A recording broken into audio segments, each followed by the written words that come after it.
All right, so welcome to class 10. Today we are going to discuss emailing.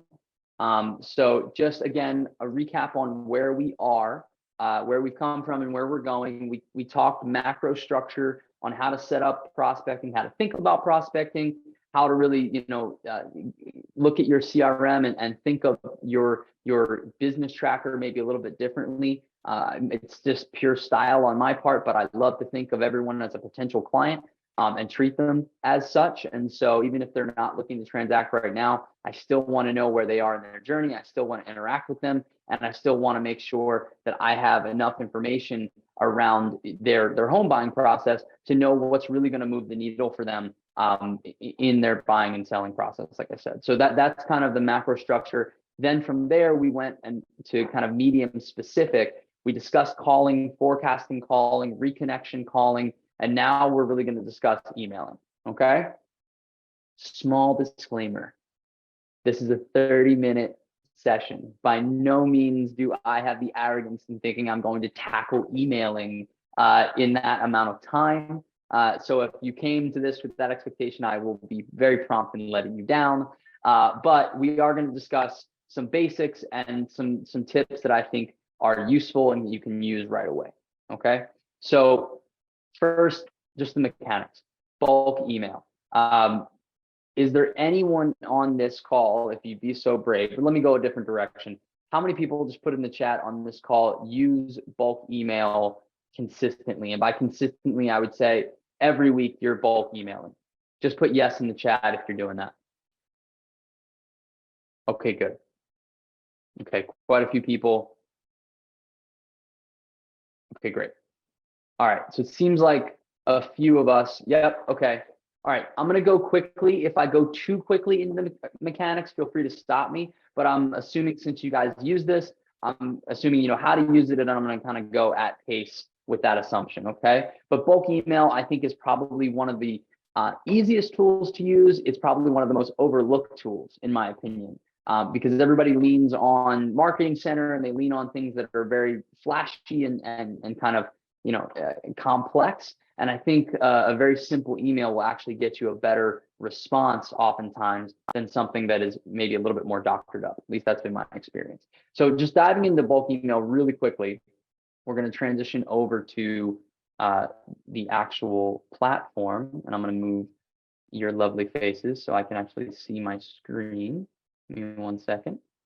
Okay, so looking at bulk messaging, it's really important that when you think about your bulk messaging, you want to think about what are the reasons behind bulk messaging and how can I really streamline my process, right? So now this is Chirag's, dummy platform. So there really aren't that many people in it. It's not as built out as yours probably is, but something just to note here. So when you're going into your messages, you're going to find bulk email in your messages, as many of you know. You have the ability to edit your template for everyone you're sending to, and then you have the ability, as you add contacts, to edit within those contacts, right? So a couple of things that I think are just really great practices when you're thinking about sending bulk messaging is you want to think about, when am I going to use this? So I love to use, and I'm going to flip back and forth between the two of these things, but I love to use bulk email as a precursor to a reconnection call. Right? It's a great way to just say, hey, I'm going to drop you a line. I can also text, right? But it's just an easy way. If I'm trying to reconnect with, I don't know, even just 5 to 10 people a week, I can start my week off by sending that email out and saying, hey, I'm going to touch base with you this week. And then I can follow up with a text. What you're doing is you're really just building up sort of this, whatever you want to call it, guilt reciprocity. I'm making that up on the cuff, but you're building up the reasons that people will feel compelled to get back to you, right? Because if you took the time to shoot them a quick email, you sent them a text, and now you're calling them, there must be a real reason why you want to get in touch. And if you can be genuine in your outreach and say, look, I really was thinking of you for this reason. I really do want to reconnect with you for this reason.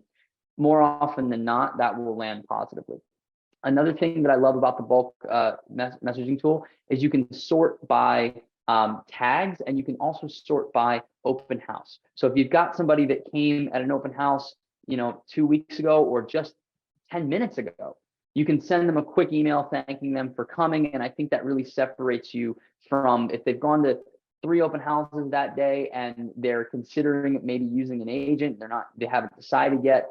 The agent that emailed them back saying, hey, I really appreciated you guys and I love your red sweater, or something specific, right? And you build that into your template. You just put a reminder, and I'll show you the mechanics in a second, but a reminder to say something specific, love the dog or whatever it is. But I think that takes up a little bit more. You earn mental market share, let's call it, if you're the agent that's able to do that very quickly, amongst other agents that they never heard from. They signed in and then they got added to some newsletter, and I'm not putting anyone's process down, but I'm just kind of calling out what I think is the obvious. I didn't ask to be put on this newsletter. Now I get this newsletter that I unsubscribed from, and it's not, curated to me. So I think you can use that after an open house very effectively.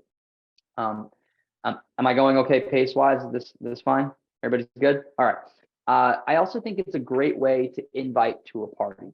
You're going to paperless post works really well, but it's a nice follow-up to something like that, just to say, hey, did you get my invite? Or hey, are you free on this date before you send the invite out? If you just want to get a feeler on availabilities, I think it's great for that.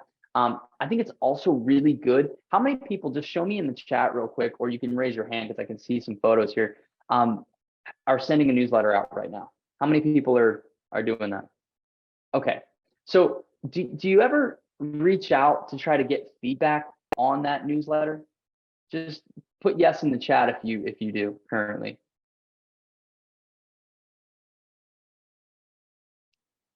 Wow, the crickets are loud in the chat right now. Okay, so all right, I gotta know. Thank you, Crystal. I appreciate that. Just making sure the chat works. I get some more no's. Okay, cool. I think this is a humongous opportunity, and Christine, please hold me accountable here. If I go off on a tangent, just tell me to be quiet. All right. But I just think that if you're sending out a newsletter, and breaking news, newsletters, if you're sending out a newsletter and people aren't reading it and you're not following up to get feedback on what they want to read and how they want to, what they like and dislike about, you're basically just saying, I have the right to just kind of bombard your inbox, and there's not much you can do about it. The only thing you can do about it is completely unsubscribe, which a lot of them do. Or if they don't want to be rude to you, they don't unsubscribe because they know you'll be notified. So they just sort of like, group it into all the other things that you check the little box on and then you delete, right? And so I'm not against newsletters by any means. I think it's a great way to keep your name out there. But I think there's an amazing opportunity when you think about your newsletter of how you can, use bulk email to say, there was an article about our local, the local market. Did you stop by? Or there's this, there's this going up in the local court and this, proposition that's up for debate. Like, what are your thoughts on that? I'd love to get your feedback. Something that shows them that when you're putting this content together, you're thinking of them. And so I like bulk email because bulk email allows me to do that. I can sort via if I've tagged them in a neighborhood, I can sort via that neighborhood and send it to all the people in that neighborhood at once. And so it allows me to kind of create a very specific conversation, but I'm not going to call it at scale, but leveraging technology to do that with 20 to 30 people at a time. So I'd highly recommend, if you are thinking about sending out a newsletter or you're currently sending out a newsletter, use the bulk email tool to get feedback or invite to a conversation, which will happen over the phone or in person, around the newsletter, so you can get better insights as to what you should be including or not including in that newsletter. So I've done a lot of talking. I'm going to stop. Any questions thus far on newsletters and bulk email and how you can use them together? No? Okay. All right, let me see if I can't go back up here. Okay. I also think they're great for private exclusives. I think when you send someone, even if you send them a beautiful, invite to a collection that's a private exclusive, it does hurt you, in my experience, of how beautiful it is, because it just seems like it was so boilerplate, right? Like, and this is just something you're sending out to everyone. Whereas if I have a group of people that I know are looking or just interested in what's kind of coming to market, and I can put them on a list and send them a bulk email that just says, hey, this just hit the market, with a link into that collection. I found that that's actually gotten a better response rate, because it seems like they're top of mind. I just found this out. I didn't take a lot of time to let them know, but because it's urgent, right? It's not something that I kind of took the time to build. It's like, this is hot and it's on the market. It's breaking news. I'm going to send it to you. Check it out. So it's almost like a text, but it allows you to have a little bit, more, again, structure, and you can send it out to quite a number of people. So this is a great, recommendation of how you start your day. I would start your day bulk emailing however many people you think you can feasibly get to within, a week's time. So let's just figure, if you have 100 to 200 really close contacts in your CRM, and you budget to have anywhere between 10 to 20 bulk emails. And I wouldn't say necessarily always emailing 10 to 20 people the same email, but even if you were to touch 5 to 10 with one, and then another 5 to 10 with another, that you think is really relevant and pertinent, it's a great way at the top of your week to kind of inspire a conversation that you can later have throughout the week, if that makes sense. Okay. All right. We went through this. Okay. Now, on the topic of newsletters, let me see how I'm doing on time here. On the topic of newsletters, I think it's really important to ask some questions around, what information am I providing that they can't just Google? So I look at a lot of newsletters, and I don't want the takeaway of this to be Stephen hates newsletters, because that's not the case. But I just think that a lot of folks send them to send them. And in my experience, if you are sending anything that really doesn't exemplify your brand and add a tremendous amount of value, then what you're doing is you're training everyone to ignore your emails. It's kind of like, the little boy or little girl who cried wolf. It's like, great, I'm sending this out. And so, it's just stuff you get from me. And I think that's a missed opportunity. So again, I'm not against emails, and I know there's the great debate of like, out of sight, out of mind. So if I don't send one, then I get no response. If I do send one, I at least have the chance of getting a response. But I would kind of turn the mirror around and ask you the question, for those of you that are sending out newsletters, what kind of response do you get from them? What is the call to action in your newsletter for someone to do? What do you want that person to do? And oftentimes when I'm coaching and I speak to realtors, what they tell me is, I just want to be, top of mind. I just want them to see that I'm there. And I would highly recommend creating some form of call to action that they are going to find interesting above the fold, right? So what that means is, when you if they click on your email, make sure that above the fold, before, they scroll down, there's something that they can interact with.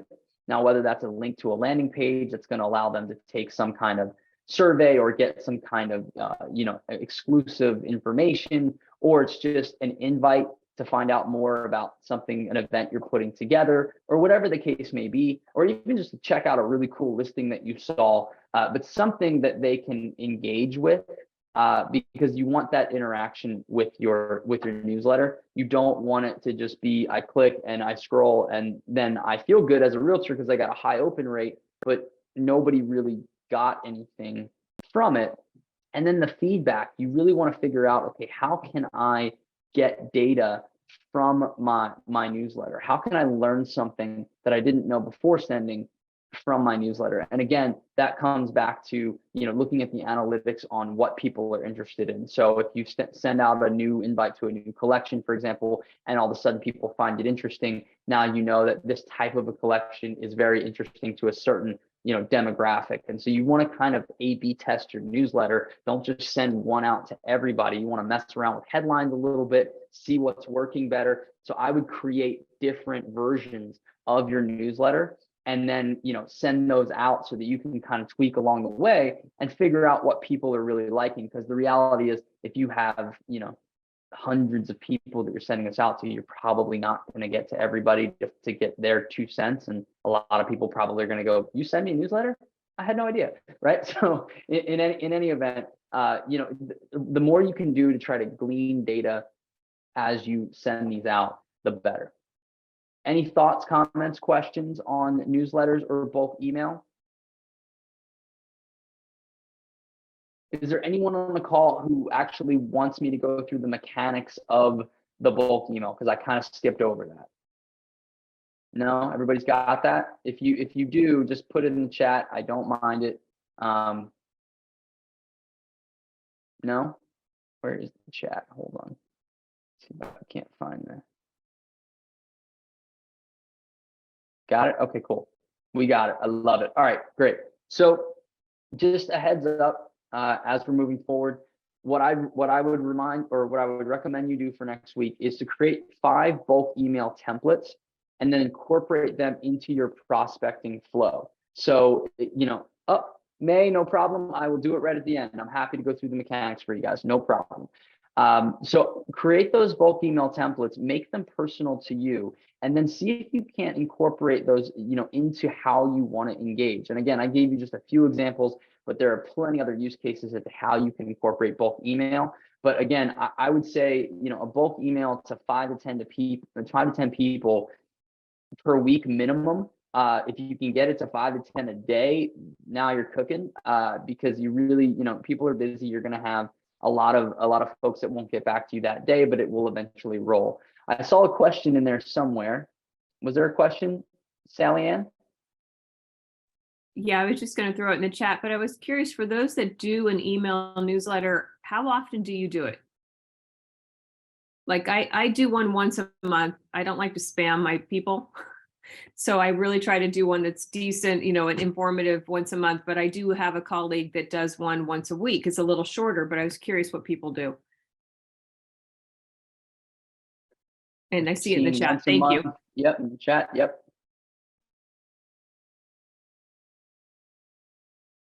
Yeah, I think monthly makes sense, but again, I think it comes down to what your desire is out of your newsletter, right? So you could always again send to one group, on the 15th, and send to another group on the 1st, and kind of rotate it that way. I mean, it really just comes down to what you're hoping to get from your newsletter. And again, I'm not against newsletters. I think they're great. But again, I think you have a tremendous opportunity if you can really pack a lot of wonderful content in there that's specific to the people you're sending. You're going to get a wildly different response than what a lot of folks get.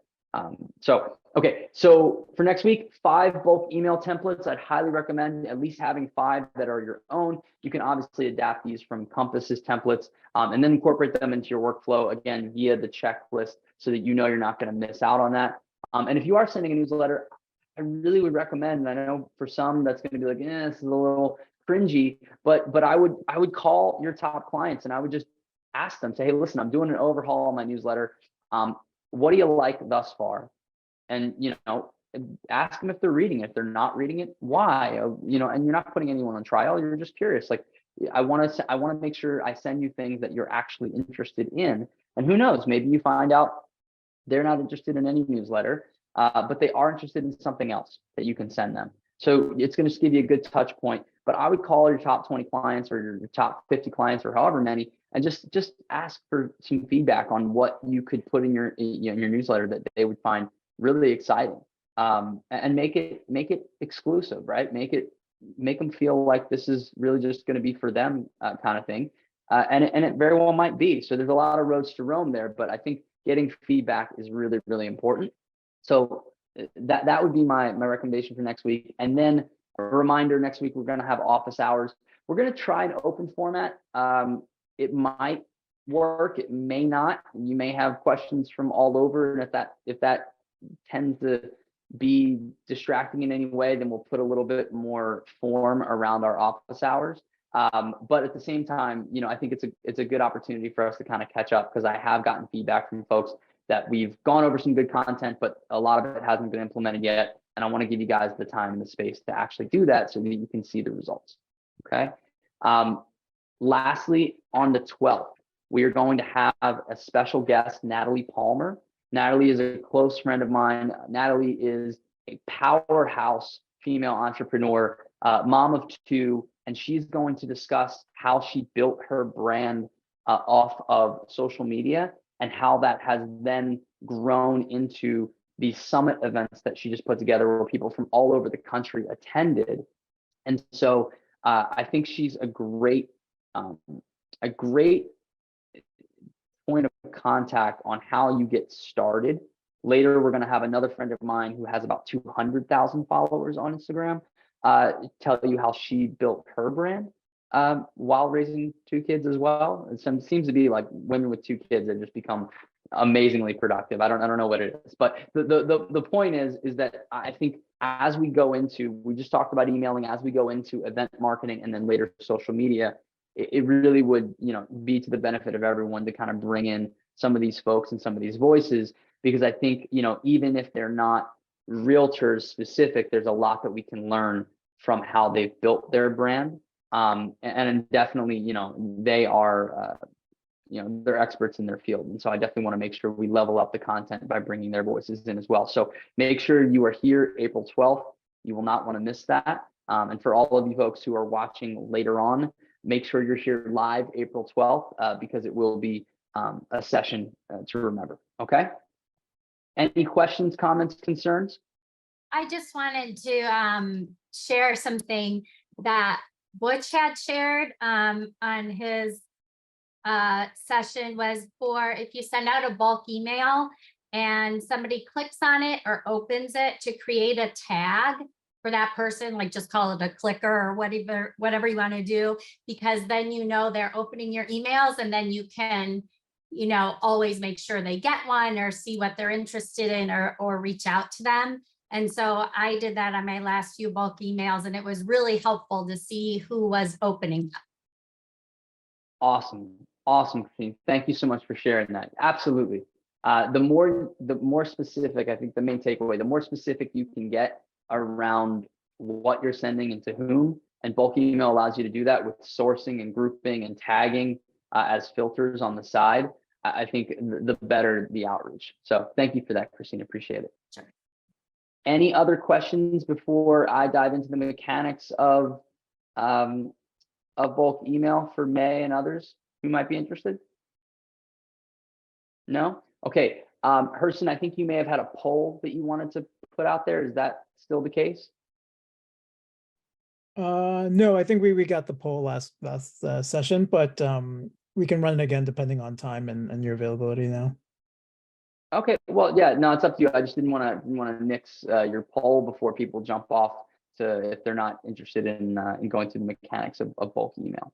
So thank you guys. If you are going to jump off, thank you guys so much for your time, your energy, and attention. I hope that this was helpful and inspired some great thought. If you have questions or things come up along the way, feel free to email me, Steven at Chirag Shah Coaching. I'm always happy to help. And we'll start talking about event marketing and then get into social media as the sessions progress. Okay? Thanks, guys. All right, let me go back to bulk messaging.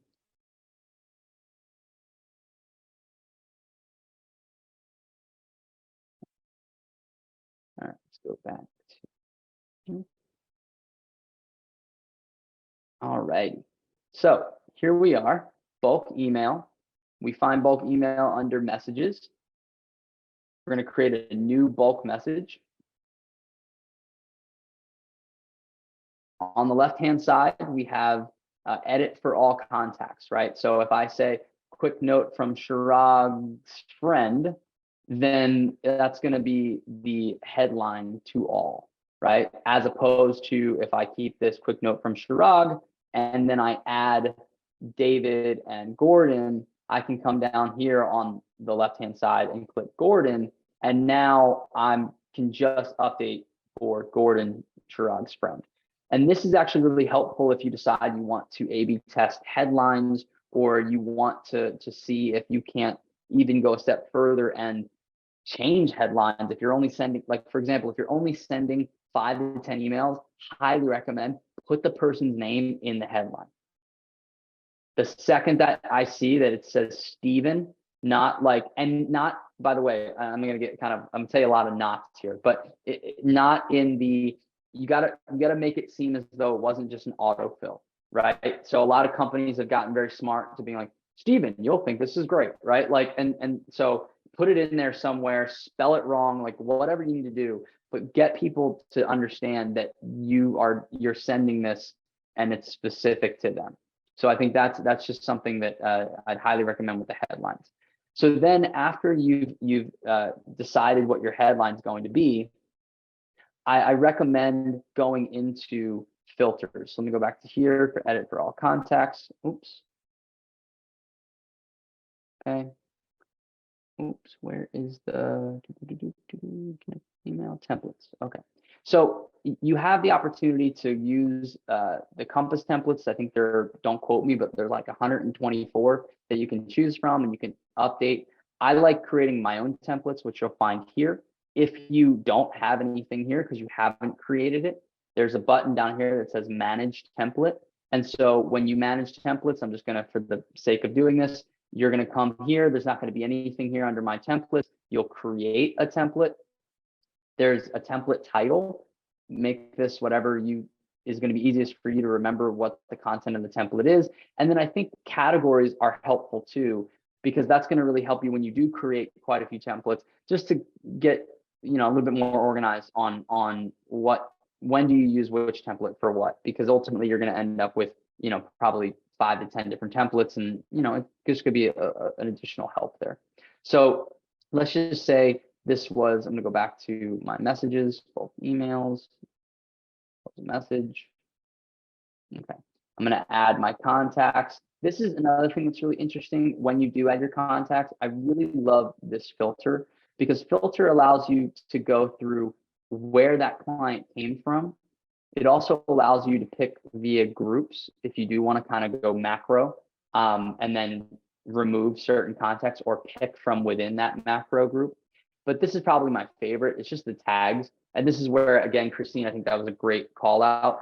The more you can get, the more granular you can get on tags, the more time you're going to save. Because if you can just say, listen, I'm going to filter down by whoever, I use the same example, but whoever lived in this neighborhood, right? Or whoever attended my last event, or whatever the case may be, but it's something that's going to group people together. That's sort of the secret sauce that allows this bulk message to sound individual. It's because it does have a real connection to the person, right? So how fun, like even something as innocuous as how fun was that, farmer's market or that carnival or whatever that just happened in your neighborhood, right? You could even send it out like, did you see the pile up on I-5? Like what it doesn't have to be, a monumental thing, but you can send that out to quite a few folks and they will respond to you. I mean, you could even do the little hack that Chirag recommends where he got from Robert Refkin, that you just change the bottom and say sent from iPhone. And that's really up to you as to whether or not you want to do that.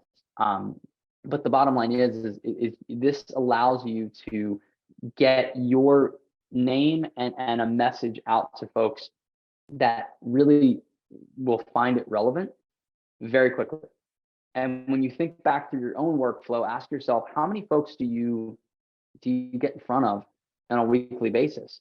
And I'm just going to use simple numbers, but let's just say, you're prospecting almost every day. And when you're prospecting, you're talking to maybe 2 or 3 people a day, which would be great.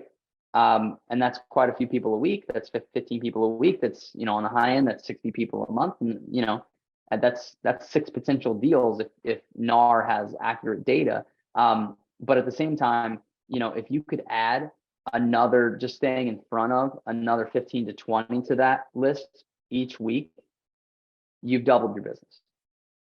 And you'd be amazed that if you're consistent with this, how easy this is. There's probably no other tool except for maybe Likely to Sell on this platform that I think has a higher ROI on the amount of time it takes to use and the benefit that you can have to your business. So highly recommend just getting really clear in your checklists around who you want to include in your bulk email messaging. So just, it might be like, hey, these are going to be all the people that I, want to take out for coffee next month, like in my activity forecast. Now I'm going back couple different sessions, so bear with me. But if it's in my activity forecast and I know that, hey, for next month in April, these are the 8 to 10 people I want to take to coffee, cool, fire that out as a bulk email. Hey, I'd love to take you to coffee. Like, I'm thinking this date or this date, what's good for you? And so it'll just save you time in your workflow and in your process. You also could set this up to send later. So if you decide you want to sit down there and send it, I don't think it takes that much time personally. So it gives me a little bit of anxiety to know that I've got emails just queued up that are going to fly off, at some point, because I don't know about you, but I get forgetful and I, don't know what I sent. But if you are that busy and you just prefer to get it all done at the beginning of your month, you can queue these up to go out, each week. So pretty simple stuff. Any questions on how to use this? No? You guys just hung out because you're super kind and you just wanted to? I greatly appreciate that. Stephen? Yes. Quick question for you. In the main session, a woman talked about putting a pixel or some sort of tag on it to see how things were opening. Is she manually inserting something here to make that happen? You're talking about a pixel to insert it in here? Yeah, to see who opened her email. Oh, no, you're talking about Christine. You're saying she added clicker to the tag. Thank you. Yeah. Yep. What was that? I didn't understand that. Yeah, Christine, go ahead. You want to discuss that? She's like, nope, no, I don't. Sorry, it was just the word you could say opener or whatever. That was just what Butch had used, was clicker, to show they opened it and clicked on something, or they at least opened the email, just so that you could either follow up with them, or if you want to only target people who have interacted with your emails and seemed interested. It's a quick, easy tag to send off a bulk email. All right. It wasn't an actual QR code or anything. It was just the word clicker. Thanks. But, in Prospecting 202, we can talk about that. And you can definitely, you can put that into your landing page. I know that they do that through Luxury Presence as well. And so if you had a link in here that took somebody to a landing page, you could start to kind of map out where they're going before and after, or rather after they're in your landing page. And then you could start to market on those sites, what you do, and hopefully bring, more awareness to your business. But great question. Any other questions? No? Okay, guys, thank you so much again. I hope this was helpful. If you have any other questions, feel free to email me, and make it a great week. I'll talk to you next week. Bye.